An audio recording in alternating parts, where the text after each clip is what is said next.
Then we go to Shane Burgos versus Billy Quarantillo. These guys had a tough assignment given that they had to follow up Gaethje and Chandler, and we'll obviously jump into that. After what Gaethje and Chandler did, I think these guys did honestly as good as you could possibly do to follow up a fight like Gaethje and Chandler. What a friggin' performance. The same way the Gaethje Chandler one, I was thinking, how the hell is this fight still going on? Is the same way I felt about Burgos and Quarantillo, especially getting into third. I'm thinking, how is Quarantillo still standing? And part of it, I think, honestly, was I was wrestling with this thought. I'm curious what you were thinking about this, and I'd be curious what others are thinking too. Clearly, Quarantillo's leg was jacked up. Oh yeah, and I don't think you had to have been. I think you could have been a pretty a first time watcher of the sport and could tell this guy keeps picking up his leg and shaking it around, and he's got. It looked like they mentioned it during the broadcast. It looked like what happened to Jimmy Crute was happening to him. Like that leg was just rolling around, and then somehow he was able to kind of stabilize it in that final third. I don't know what the hell how it was, just straight up adrenaline. I don't know what it was, but I don't know why Burgos didn't keep chopping away in the third. I'm thinking to myself, I'm like, did he forget? Or is it like a sportsman thing? Is he kind of like, nah, I don't want to finish him with leg kicks. I want to knock him out. Because Shane did say going into this fight, he's looking at I got to get a finish. He's like, I for myself want to finish. I won't be happy with anything else. So I was kind of thinking, is that what's in his mind? Is he kind of I want to knock him out, hit the head, not like a leg kick TKO? That was the only thing I think. So I'm like, this guy can't be that dumb where he's just completely ignoring the leg. He knows it's hurt. And he wouldn't continue. We have when we get to another fight, I actually want to bring that up because I mean it's happened several times where fighters will give up on the leg strategy. You see it happen, they'll chop through the first, through the second, and then they'll just stop. And it's interesting that you pointed out because maybe it is sort of like a unspoken, hey man, if you keep kicking this leg, you're gonna put the guy out for a year, and so they pull back.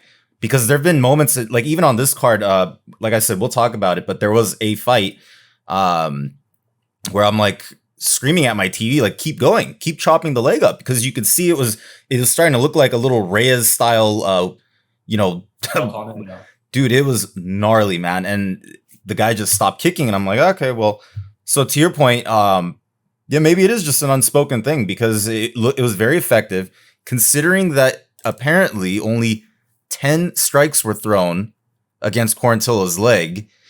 That's some major damage to be able to do with, that small amount. Well, that's significant. So that's not actually, let's see. It felt like it was more. 11. Was that 10 for the whole fight? 11. Yeah. 11 leg kicks.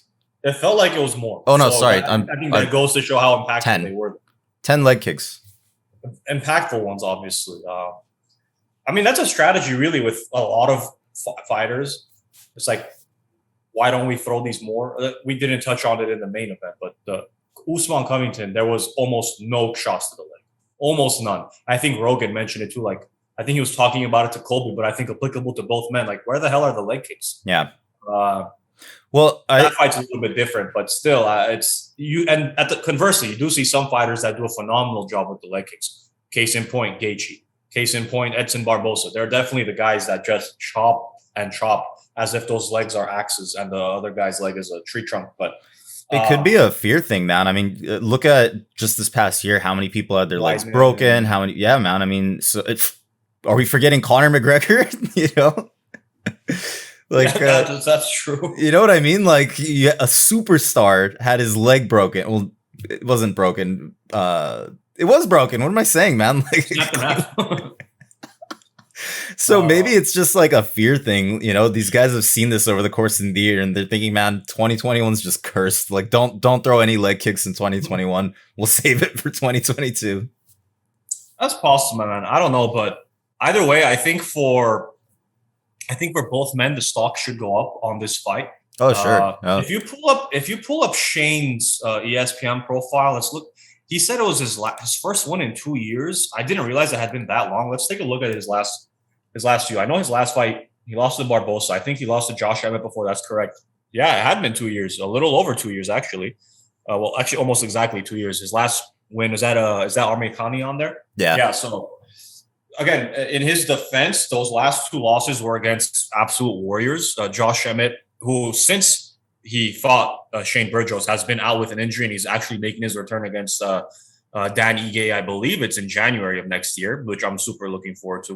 We'll discuss that fight when it comes. And then Edson Barbosa, who at that point was, I think, on a 4-fight winning streak or something up until he lost to Giga his last fight. So yeah, he had lost 2 in a row, hadn't won in 2 years, but he lost against 2 really, really tough opponents. And I think entering this fight, he was 13-3. Now he's 14-3. I like Shane. Like when he fought Barbosa, I was super bullish on him. I lost a fair amount of change on him because I was so bullish on him. I do want to see him become more well-rounded. He's very sharp on his feet, but sometimes it does sometimes feel like he can get, and it's not unique to him, a lot of the fighters, they get like a little emotional and they're not fighting as smartly as they can fight. We didn't see it too much in this one. I did feel like there was instances of it though. So I would like to see him improve on that. Shane Burgos, by the way, if I'm not mistaken, Michael Chandler has mentioned before, I think that Shane is his favorite fighter on the UFC roster. You can see why. He's very fun to watch fight. And then that's why I say, both of these men's stocks goes up, because Billy Quarantillo, especially after his last victory as well, to follow up, granted he lost, but to follow up with a very good performance and then to show the toughness to have whatever the hell was going on with his foot and then still do what he did.